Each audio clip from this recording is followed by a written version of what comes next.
want to thank you. I just want to, in a way, you might argue that it's not necessary, but I want to, in a way of an introduction to Kusaladevi tonight. I just want to rejoice in her. So this is a good excuse for me just to rejoice in a good friend. So I'm looking at the camera, but I'm also aware that there's some people in the shrine room.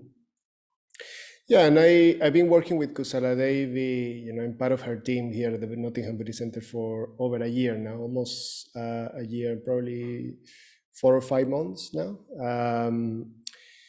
And it's been a very challenging, period with COVID and the pandemic and many changes.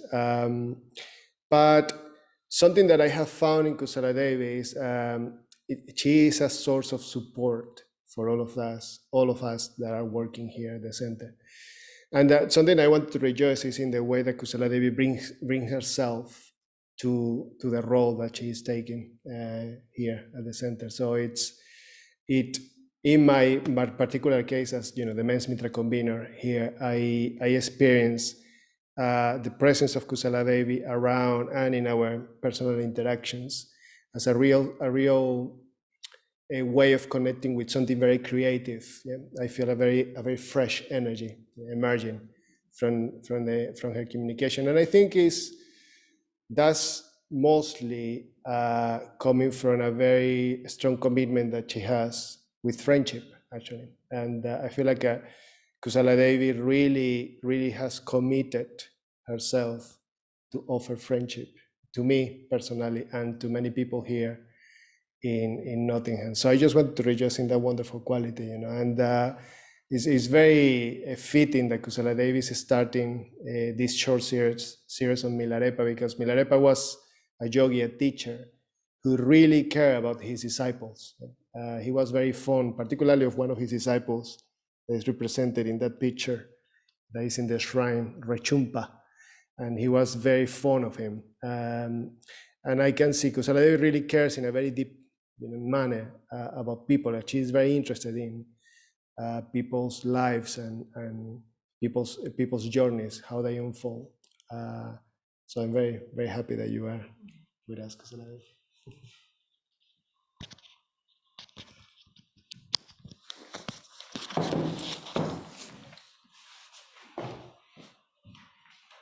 Thank you so much, Arivachin. That's a lovely introduction. So Arivachin is just like run back to his role as tech host. And gallery view for you all.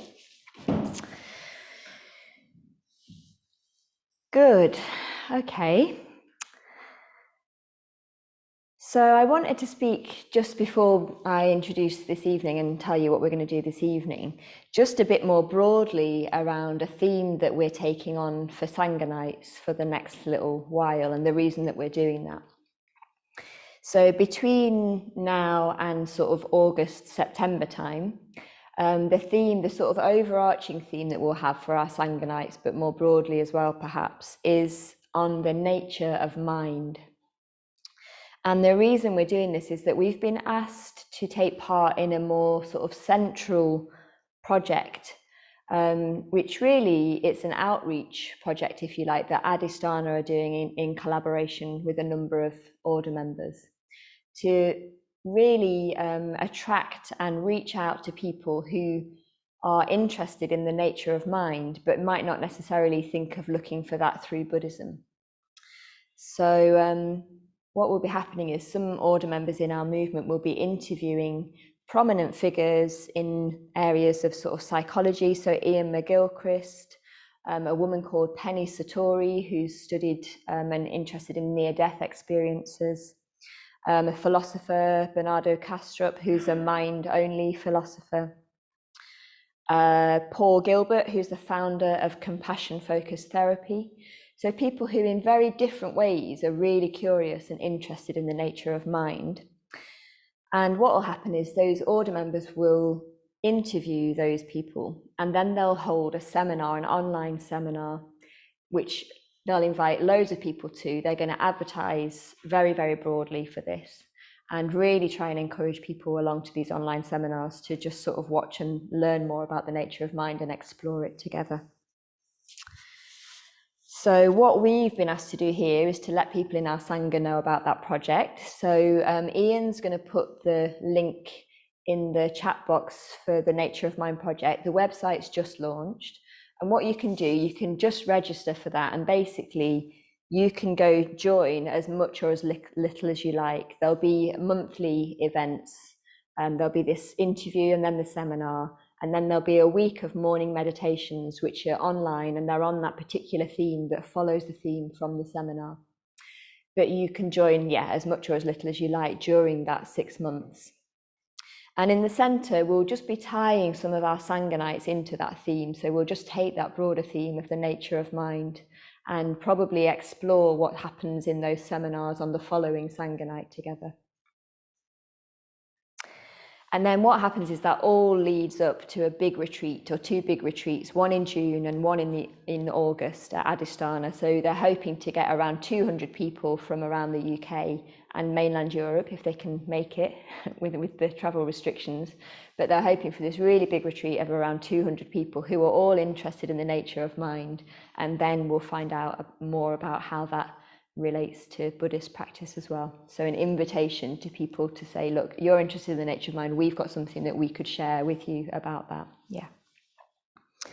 So I just wanted to let you know it's a really exciting project and you might want to sign up yourselves. We'll say more about it, and what we're actually going to do is do a launch evening on the 2nd of February on our Sangha Night, so we'll say much more fully around it then. But in a way, it's quite relevant then that we chose to explore Milarepa for this kind of mini series. It's not quite a series, is it? You can't quite call 2 evenings a series, but nearly. It's a mini series. So this evening I'll be starting to explore Milarepa, and next week Bodhi and I will continue that. So in a way, we're going to hear who Milarepa is, how he communicated, and what he communicated. That's what I'll be looking at this evening. And we'll have some questions and reflections throughout, and then we may have groups at the end, or we may just have an open sort of Q&A, depending how we're doing for time. So to start with, who was Milarepa? So Milarepa lived in Tibet in the late 11th, early 12th century. And before turning to Buddhism, he had this very particular life. So I suppose nowadays what you might say is he had particular dynamics that might be quite complex within his family. And as part of that sort of life, he studied and practiced sorcery and the dark arts. So he was said to have, we don't, obviously, as with any figure who lived long ago, you never quite know how much is sort of myth and legend and how much actually happened. But it was said that Milarepa, lived an unskillful life. So he murdered, he killed people. So as part of the difficulties of his family and what came out of that, he was unskillful in his life. But he felt this very, very strong remorse as a result of that. And he turned to look for a teacher. And he found a teacher, Marpa.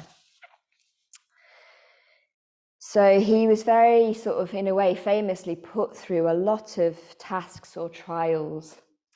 And gurus or teachers, if you like, in that particular lineage, were sort of noted really for the severity of practice that they kind of put their disciples through. It kind of reminds me of those films that you get, like The Karate Kid, or like, where you get that martial arts training and you have to really kind of work through something. That's kind of how I think about Milarepa when he met Marpa. And what Marpa was sort of trying to do, he was actually giving him quite physical tasks to do. So there were things like building an extremely tall tower and putting a lot of energy into building this tower, only then to knock it down and have to build it again. So there's things like that where it's like you're really sort of, maybe it's symbolic, but maybe it was literal. You're sort of really working through that karma actually, and sort of purifying that difficult karma, that unskillful karma. So Milarepa did this and gained a very sort of high state of mind. And he left Marpa to go to his birthplace, and he arrives and finds his house in total ruins and his mother's bones. So his mother's dead and he finds her bones, which obviously is a very sort of strong image. And this image, this sort of experience that Milarepa has, leads him to resolve to spend his whole life meditating in solitude. So that's his resolve. He makes this very strong resolve and commitment. And so Milarepa went on to become fully accomplished, fully enlightened. So he was a master of what's known as the Mahamudra system of meditation. So Mahamudra means the direct realization of the nature of mind, the direct realization of reality. And he became part of this long lineage. So Marpa was his teacher. But as Aryavachan said, we've got this image on the shrine here. And the two disciples that are here are Gampopa and Richungpa, who are two of Milarepa's sort of most known disciples. And that particular lineage was called the whispered lineage, which I really, really love, that whispered lineage. So it was an oral transmission, and it's known now as the Tibetan Kagyu school. So yeah, Milarepa was able to communicate his realization to Gampopa. And that was particularly significant in the Kagyu school, which Gampopa began. And it's one of the leading schools in Tibetan Buddhism. So Milarepa is sometimes called a yogi. And in this sense, it means a practitioner of meditation. But however, he did have a great appreciation and connection to the body that was sort of implicit in this sort of style of meditation. But many of Milarepa's songs actually refer to the body as a vehicle for enlightenment. You know, without the body, we cannot gain enlightenment. Obviously, we need the mind, but the mind needs to be embodied for us to gain enlightenment. So yeah, Milarepa became this hermit who lived in the caves in Tibet. This image really, I'm not sure how much you can, no, you can't really see that, unfortunately, can you, on the Zoom? It's the, okay, we're going to get a close-up. Aryavachan is going to move the camera in for you. So it's the Aloka image. Yeah, I'm afraid that's as close as we can go. So yeah, it's Aloka's image. If you Google Aloka Milarepa, you'll probably find that one. I'm going to show you some other images in a minute, but that's a particular one. And you'll see that Milarepa's sort of got his hand to his ear like this. So I'm going to say a bit more about that later. But what I love about this image is his robes actually look like the mountains. So his robes kind of reflect the style of the mountains.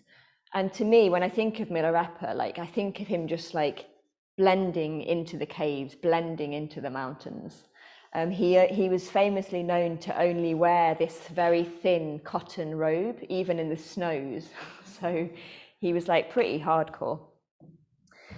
And he also was known, apparently he was green because of how many nettles he ate. So he lived on nettles, nettle soup.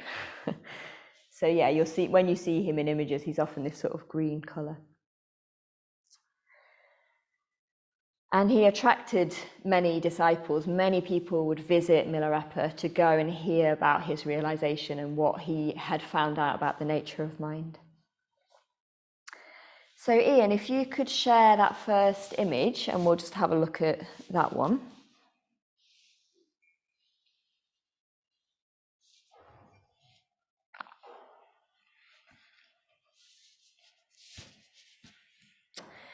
Okay, so here's the first image. So hopefully you can see that a bit more clearly than the one on the shrine.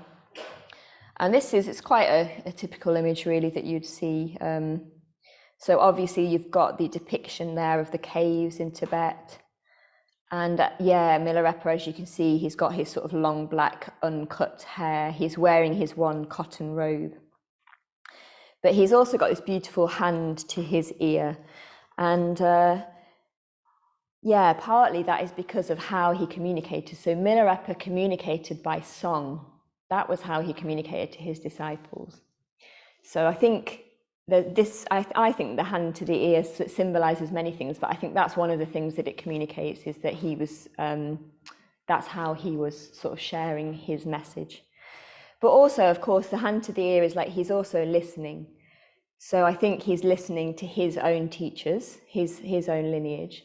And I think he's also listening to his own mind, to the nature of his own mind. So he's listening to what is the nature of mind, of consciousness.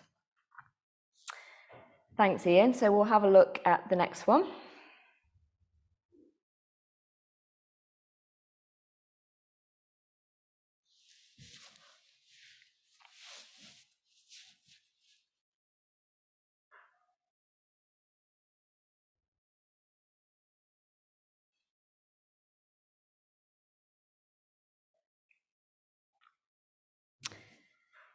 Great.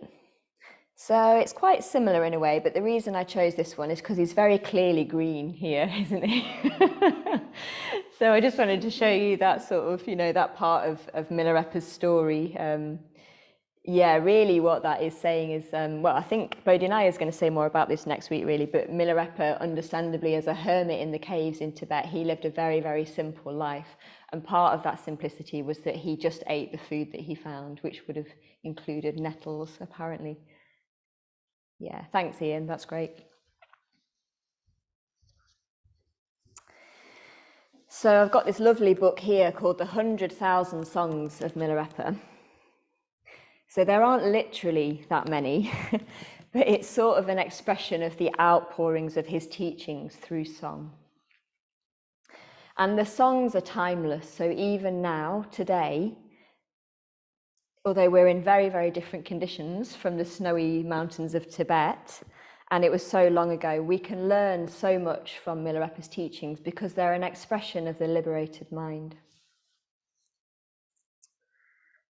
So if you want to find out more about Milarepa, one lovely thing, there's this comic book that was made about him. So it's called The Magic Life of Milarepa. I've not actually read it, but I have flicked through it a couple of times, and it's so fantastic. Like, it's so sort of vivid. And I think Milarepa's life, because it was so kind of colourful, it's really, it sort of sits well with it being a comic book. So you could always look that up. Okay, so that's who Milarepa was. So how did Milarepa communicate, and why did he communicate like that? I'm going to share just a few of my own sort of inspirations and reflections, but I might ask you a few questions along the way, those of you in the room and on Zoom. So firstly, why did Milarepa communicate by song? I was thinking about songs, and I was thinking, I don't know this for sure, but I imagine that everyone has a favourite song. Or that everyone can at least relate to a song that they find sort of beautiful or moving or meaningful.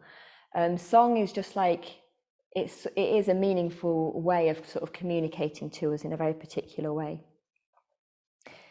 But probably if I asked any of you to just get up and sing now, some of you might be up for it, but I imagine most of you would probably think, no way. So yeah, I just wanted to ask really, just to get it started, feel free if you're on Zoom to just sort of unmute and speak, or if you want to do the little raise hand button, then I'll keep an eye on that. But yeah, I just wanted to ask you, and I've got a few thoughts myself, why do you think that Milarepa might have communicated by song? Okay, Kaz, I'm going to repeat what you say so that people on the microphone can hear it. But I was just going to say, I know it's difficult to make things memorable, like some people use to tell stories by song. Yeah, great. Yeah, that's a really good point. So Kaz said that song is a really good and easy way of memorizing things. So it helps you remember, teachings. Yeah, great. Connor?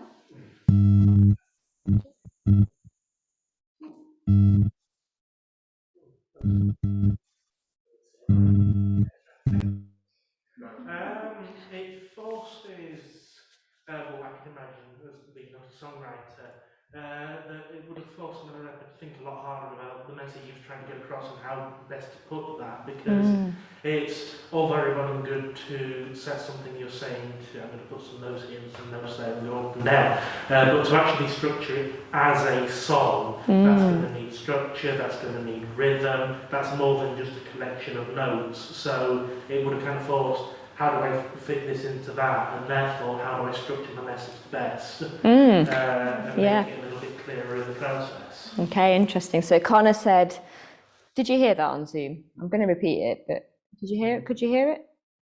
There's a few nods and a few shaky, so I'm going to repeat it. So Connor said, like, in order to communicate by song, you'd have to probably think a bit more about your message. What is it you want to say? How do you want to say that?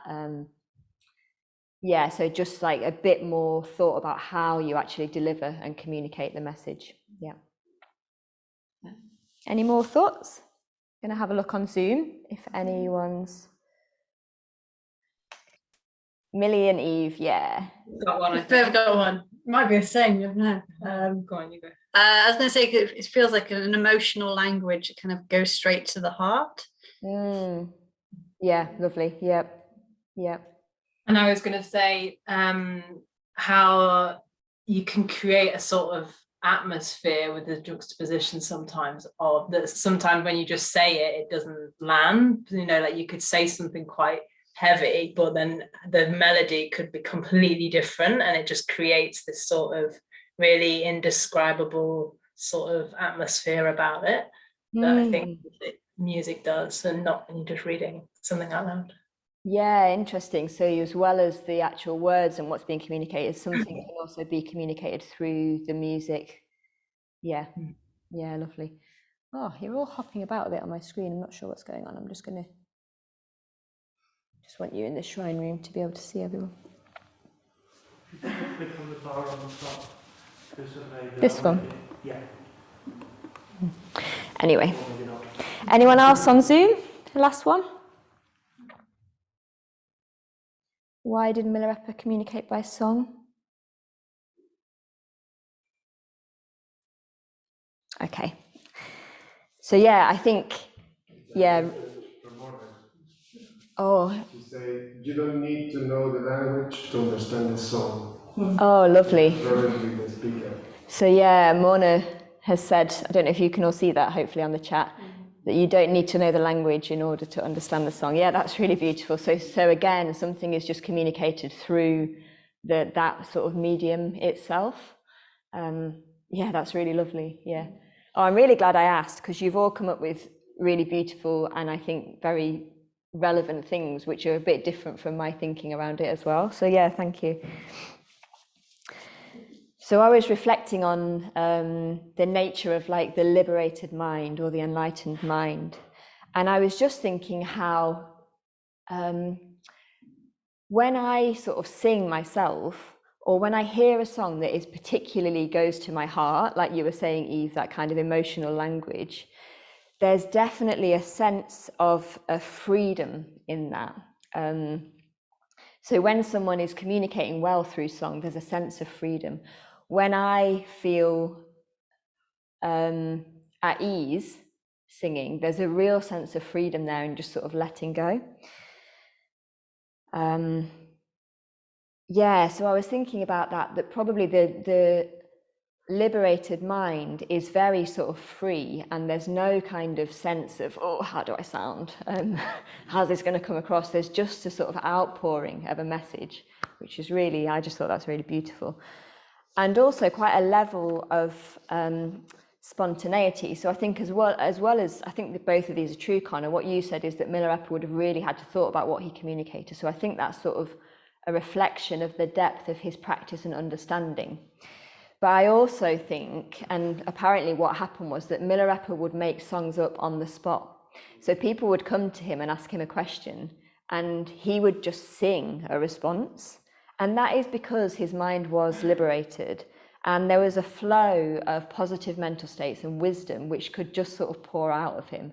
Now that's amazing. Like, you know, thinking about even where would you, like you say, where would you start with writing a song? But actually in Milarepa, there was such freedom and just this outpouring of his message.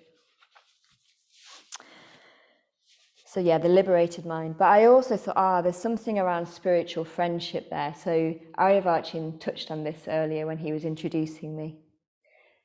What's happening when we've got people coming to Milarepa and asking him a question is there's an enlightened consciousness meeting a more worldly mind. And and through that communication, spiritual friendship happens, or spiritual friendship has to be there for the communication to take place. So there's something about the song as being a support to spiritual friendship, if you like. Or the fact that Milarepa wanted to communicate and really sort of support and benefit people, maybe that meant he thought, what's an attractive way for people to hear this message? So I just feel really fortunate that in our particular movement, Sangha has given us the gift of seeing the value of spiritual friendship and human connection. So he sees that as an integral part of the path and not as an add-on. So it's not kind of something additional that you do to your practice. It is the practice, if you like. And I just think that's so wonderful. And I think Milarepa is someone who we can sort of take a lot of inspiration from in that area. And I imagine, we're going to hear a bit more about joy later, but I imagine there's I know for myself, there's a joy in the generosity of serving others. Giving the gift of the Dharma, it's said to be the greatest gift that we can give. And, in this movement, again, one of the ideals in this movement is the Bodhisattva ideal. So that of gaining enlightenment for the benefit of all beings, not just ourselves.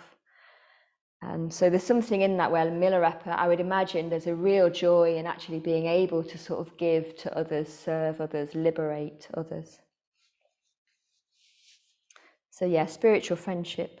But also the third area I thought when I was thinking about song was just something around lightness and play. So Milarepa he's seen through the delusion of a separate self, and he's experienced what we call non-duality, if you like. And in a way, as a result of this, there's this spontaneous flow of positivity. And I just think with that would come a lot of lightness and play. And I really love that. I find that very, very inspiring, because we can sometimes think, can't we, like of practice as being a bit austere, a bit serious or something. It's like, actually, if the mind is liberated, there would be so much lightness and play and beauty. Okay, so that's who Milarepa is a little bit, and a little bit around how he communicates. So what is it that Milarepa is saying in his songs? So we heard Shantika read out that song, the Song of a Yogi's Joy. So we just heard part of it. It's quite a bit longer than that. But I'm going to read it again. So I'm just going to read a little bit of the introduction as well. One day, 5 young nuns came from Mon to visit Milarepa.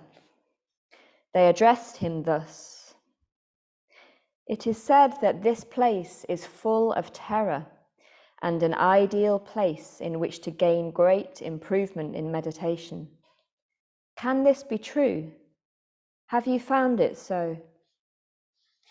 Milarepa then sang in praise of the place.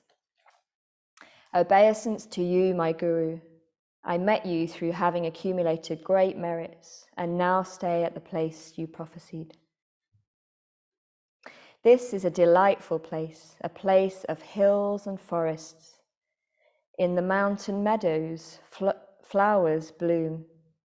In the woods dance the swaying trees. For monkeys it is a playground. Birds sing tunefully, bees fly and buzz, and from day until night the rainbows come and go. In summer and winter falls the sweet rain, and mist and fog roll up in fall and spring. At such a pleasant place, in solitude, I, Milarepa, happily abide, meditating upon the void illuminating mind. Oh, happy are the myriad manifestations. The more ups and downs, the more joy I feel. Happy is the body with no sinful karma. Happy indeed are the countless confusions. The greater the fear, the greater the happiness I feel. Oh, happy is the death of sensations and passions. The greater the distress and passions, the more one can be blithe and gay. What happiness to feel no ailment or illness. What happiness to feel that joy and suffering are one. What happiness to play in bodily movement with the power aroused by yoga. To jump and run, to dance and leap is more joyful still. What happiness to sing the victorious song. What happiness to chant and hum. More joyful still to talk and loudly sing. Happy is the mind, powerful and confident, steeped in the realm of totality. The most extreme happiness is the self-emanation of self-power. Happy are the myriad forms, the myriad revelations. As a welcoming gift to my faithful pupils, I sing of yogic happiness.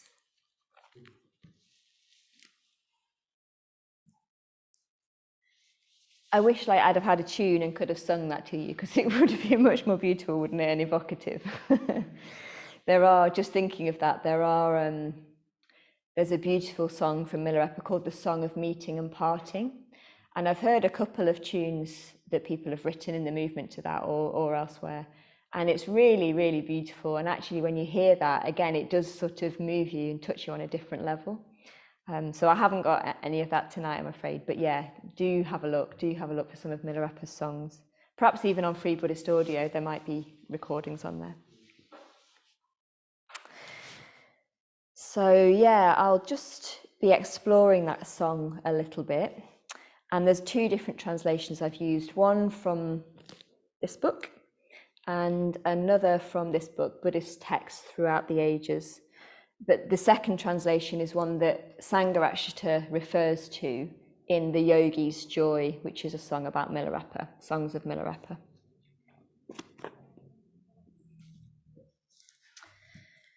So I thought the 3 points I would draw out and just have a bit of exploration were around fear, around the ups and downs in meditation, and around the clear light of the void. So fear, Milarepa kind of references fear a couple of times in this song. And I think the introduction to the song particularly draws this out. So the nuns who are coming to visit, they say this is said to be a fearful place. It's said to be a sort of scary place. And for that reason, it's said to be good for meditation practice, because you really have to kind of work with that.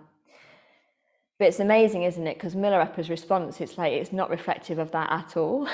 He's just like, oh, it's so beautiful, and the mind's happy. And so there's this real confidence of mind, which isn't based on external conditions.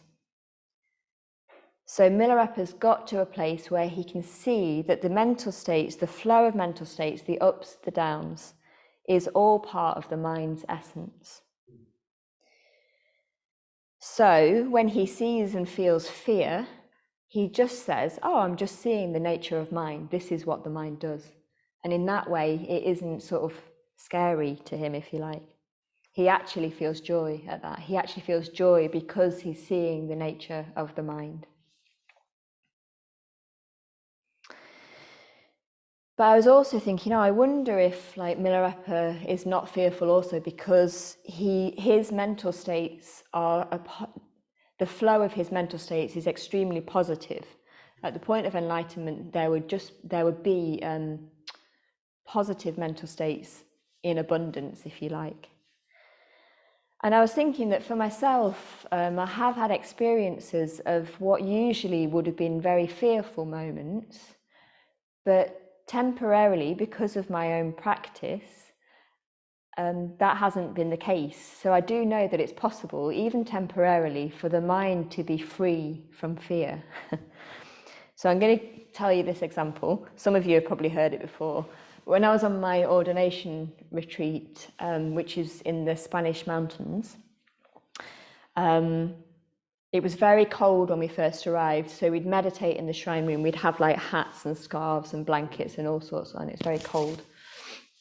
And one morning I was sitting meditating, and at this point, my hair was like as long as it is now, but I'd shaved it at that point. So I'd shaved my head, ready for my ordination as a sort of symbol of going forth.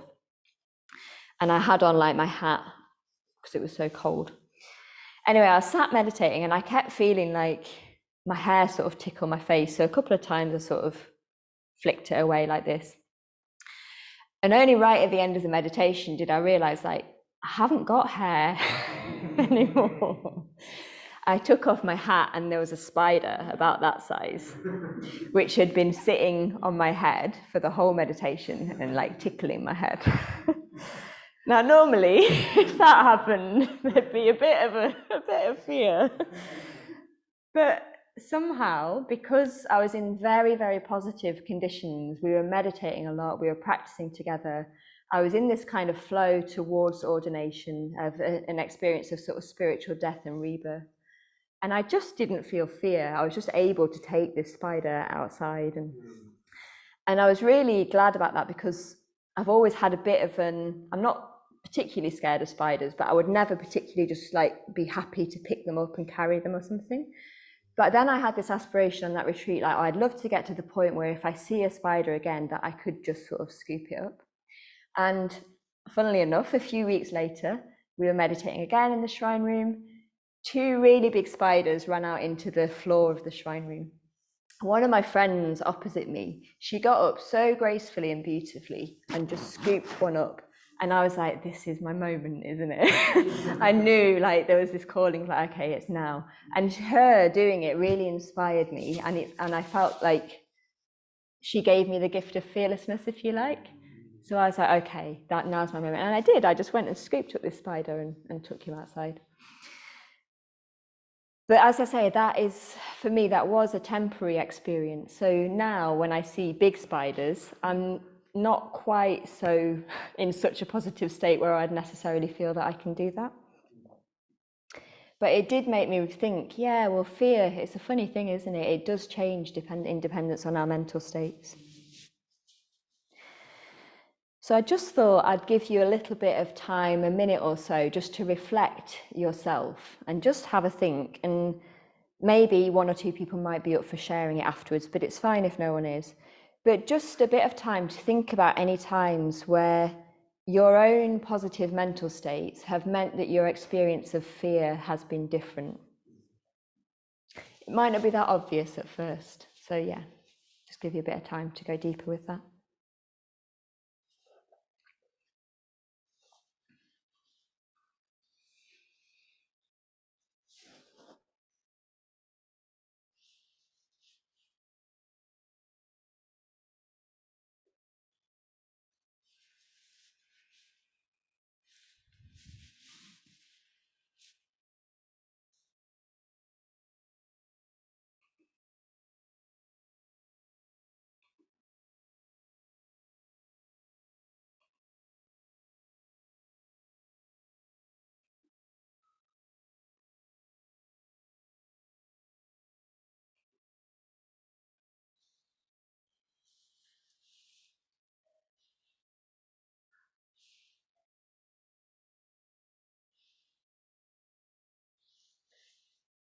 Just giving you a bit more time because I can see people in the shrine room still reflecting.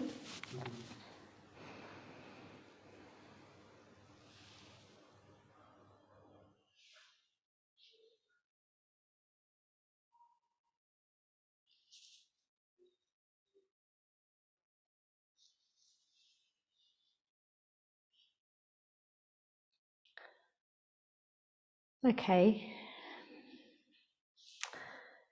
So yeah, just inviting really anyone on Zoom or here in the room, if anything came to mind for you.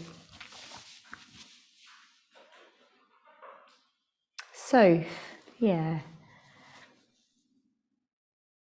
What came to mind was when I was on retreat at Adhisthana, and I was walking in pitch black, and normally with like the sounds of all the wilderness and everything, normally that would have really scared me a lot, and I would have walked fast, you know, and rushed back, and kind of my imagination would have taken control, and I would have imagined, you know, something running after me, or you know how it normally happens in the dark. But I noticed that I just felt so calm, and actually I stopped and listened to the sounds of the wilderness, and that has still stayed with me, how beautiful I found it, and how much I reflected on like embracing the wilderness within me and the darkness within myself. And I think that that came from my practice and from being in retreat. Yeah, and it was a really beautiful experience, and one I think that will stay with me for a long time. So I thought I'd share. Oh, thanks so much, Soph. Gosh, yeah, that's really, yeah, I love that your reflection on the landscape sort of potentially reflecting your own being and sort of turning towards being with that darkness. Yeah, lovely, thank you. Connor. Yeah, so you've inspired me there, so actually I've got a fairly similar experience when I was last at Padmaloka for the men's great gathering towards the end of last year, whenever that was. I'm just going to take this microphone over to Connor so that you can hear him.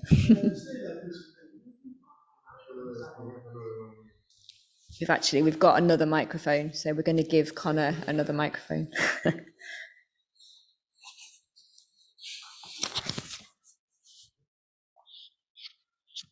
Let me know when.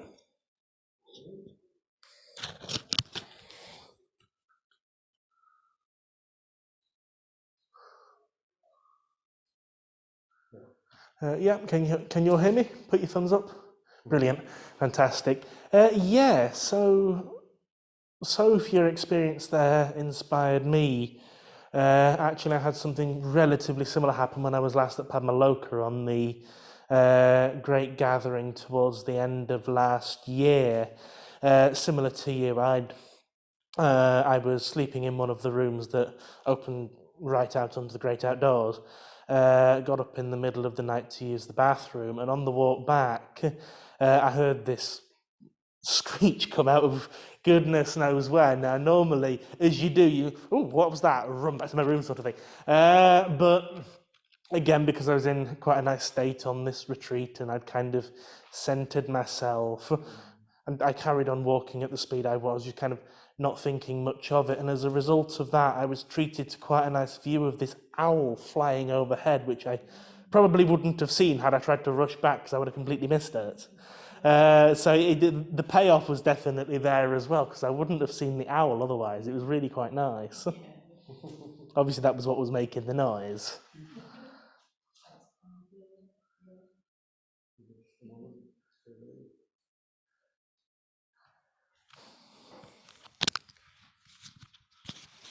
Yeah, great.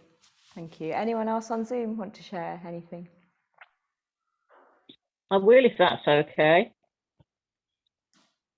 think I'm switched on, aren't I? Can you hear me?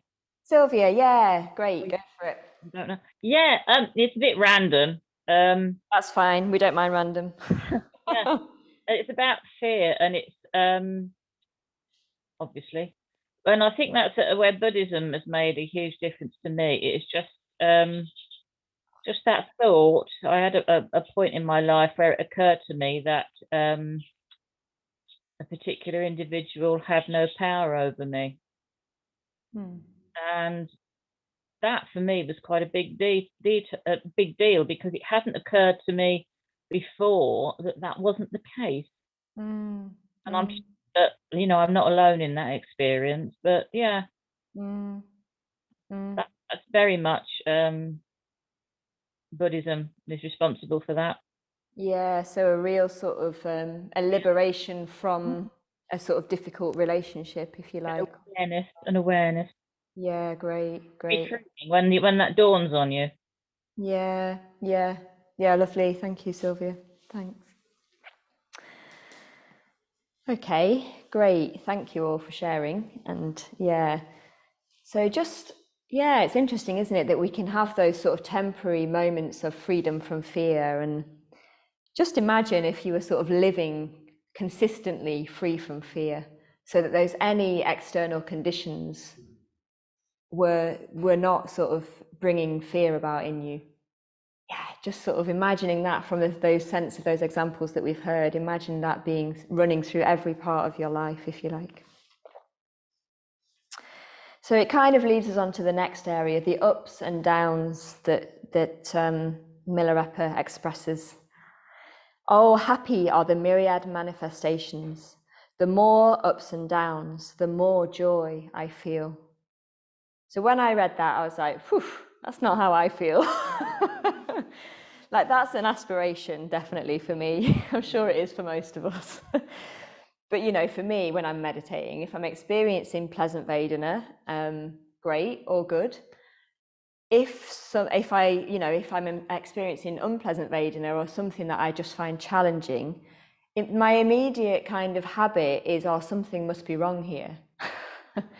So it's very easy to sort of see the pleasant, if you like, and the enjoyable states, even the beautiful states, as what we should be aiming for, and then to push away those more difficult, more challenging states.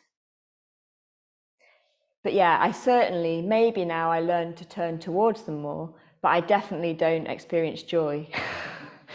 So, that I think that's quite an aspiration, is to experience joy when we feel those ups and downs. But I did think, we can sort of take a bit of inspiration here from Milarepa. So he's talking really as well about the hindrances. So those hindrances that appear during meditation. And I just thought, gosh, how can we take them less seriously? So how could we just see them as the arising of craving and hatred based on conditions, and just trust that they will pass? That's kind of how we could work with the hindrances. So in a way, just like being inspired by that lightness and playfulness that Milarepa has. So when a hindrance arises in meditation, could we just have a bit of a playful approach to it and just know, oh, look, this is like craving that's arriving on the basis of conditions, and it will pass. Yeah. And maybe even having that same approach with the pleasant as well. Both the pleasant and the unpleasant. So not holding on, not pushing away, but just sort of really experiencing and really seeing, oh, this is the nature of mind. This is what the mind does.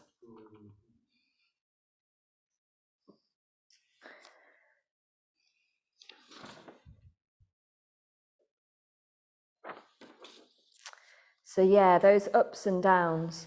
So much later in the song, after the excerpt that we've heard today, there's this lovely verse about a monkey. I'm going to read it to you.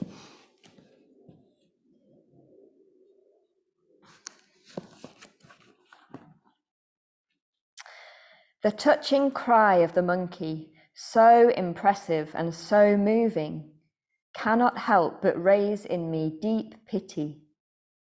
The little monkey's chattering is amusing and pathetic. As I hear it, I cannot but think of it with compassion.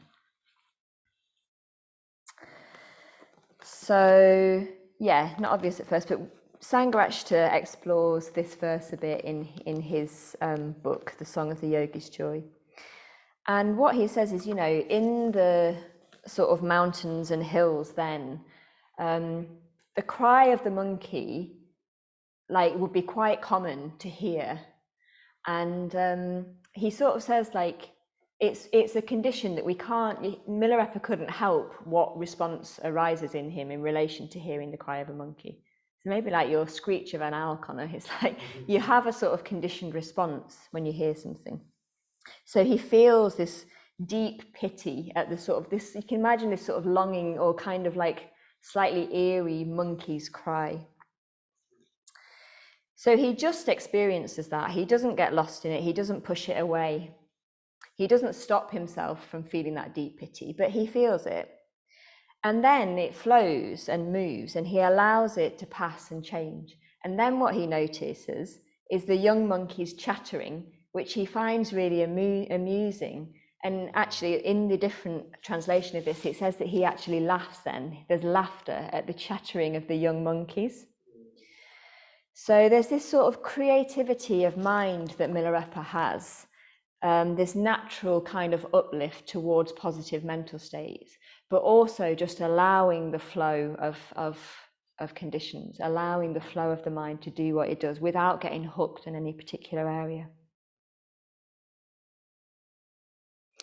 So I thought of a little example for myself in relation to the Buddhist Center, actually. So years and years ago, when I was part of the Sangha, I think it was before I was ordained, and I was driving from work in Chesterfield to come to a Sangha night.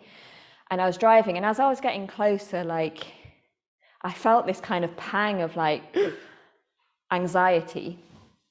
And I realized, like, oh gosh, it's because I'm going to park. I've got to park soon, and I got nervous about parking. So I felt this kind of anxiety. But I just noticed it and got a bit interested in it. I thought, oh, that's interesting.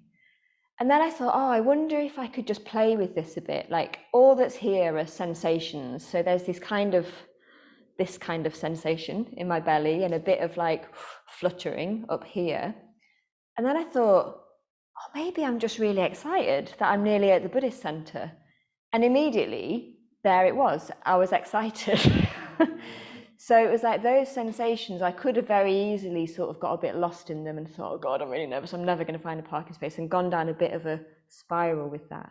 But instead, I was just sort of curious and just noticing and just like, these are sensations here. I wonder what this is. And with a bit of creativity and a bit of positive emotion, suddenly there was this sort of uplifted state at thinking, oh, I'm going to be seeing friends and being at the Buddhist Center. Yeah. So all that happened was I was nearly there and these sensations arose. I was nearly at the Buddhist Center.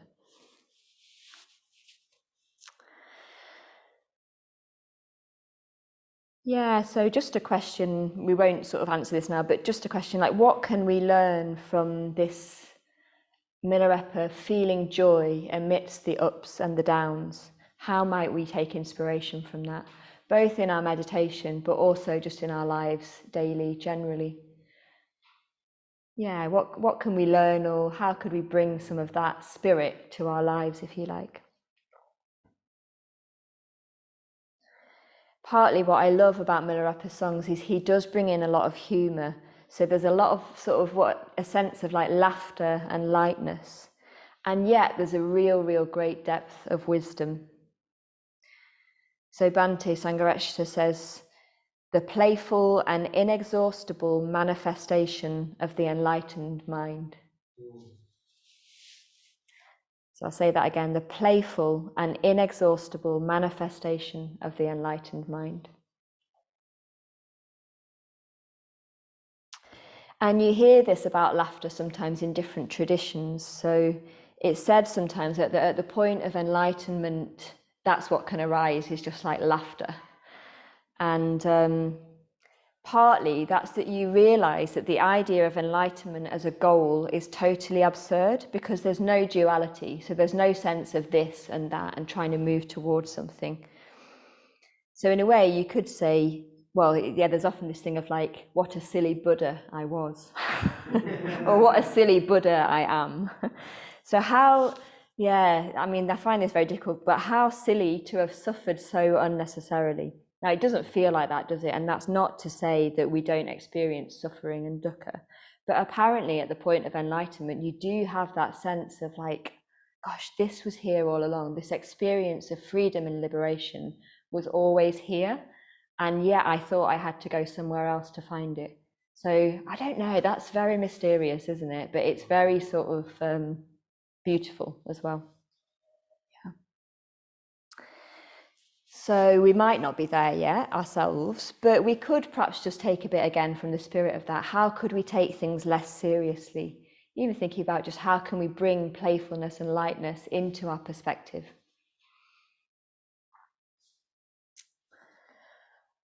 Okay, so I've not left very long for the clear light of the void, have I? Okay, so the clear light of the void. So I'm going to read you the bit from 2 translations. I, Milarepa, happily abide, meditating upon the void illuminating mind. And then in the second translation, I, the yogin Milarepa, am joyous in the clear light of realization of the void. So I'm not sure for any of you, but void for me doesn't feel a particularly helpful word. But what it's really trying to communicate again is that sense of non-duality. So a total openness and freedom. Something in a way that can't be pinned down. So a changing, flowing experience with no fixed essence. There's no subject and object, and the notion of self in the ordinary sense just isn't there. So that's what's trying to be communicated by the sense of the void.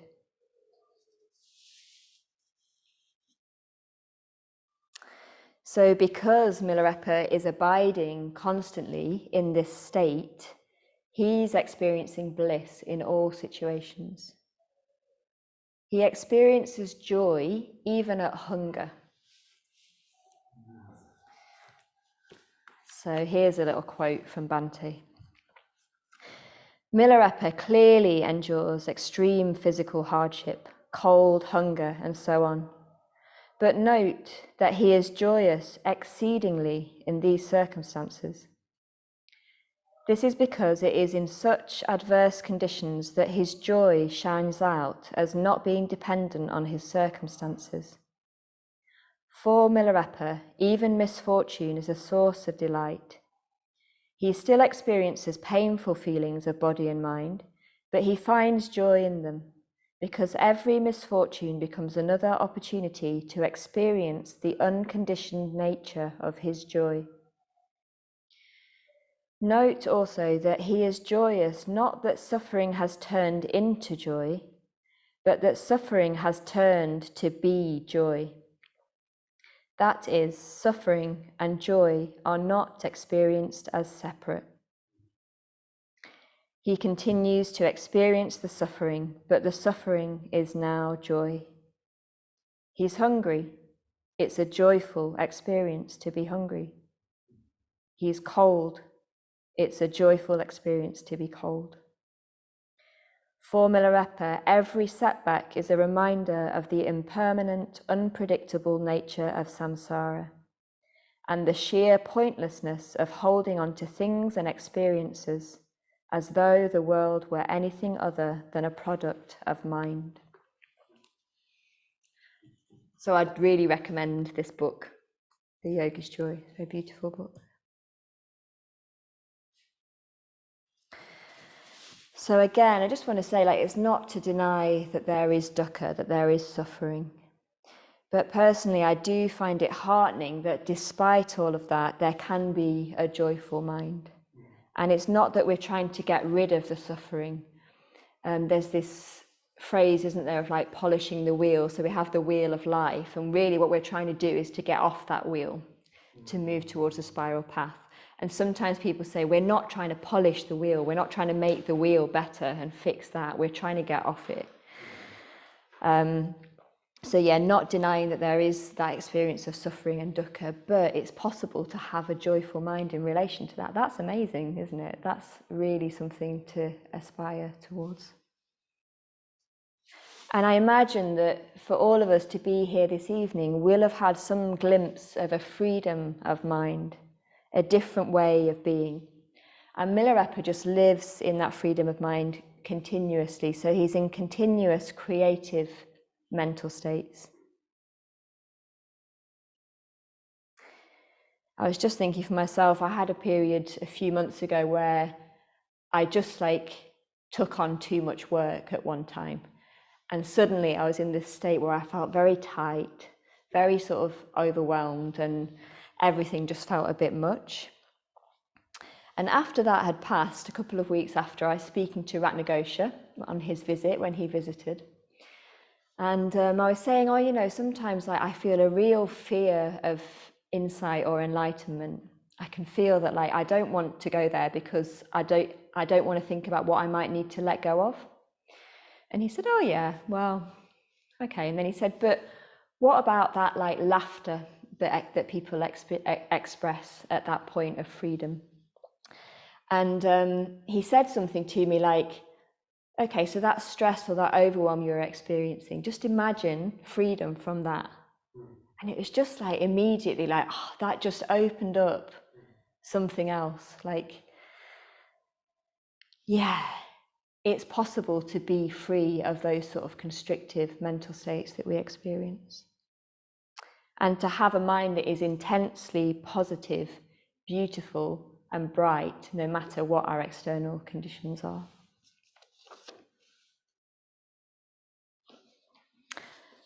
Okay,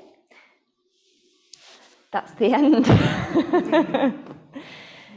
Yeah, thank you.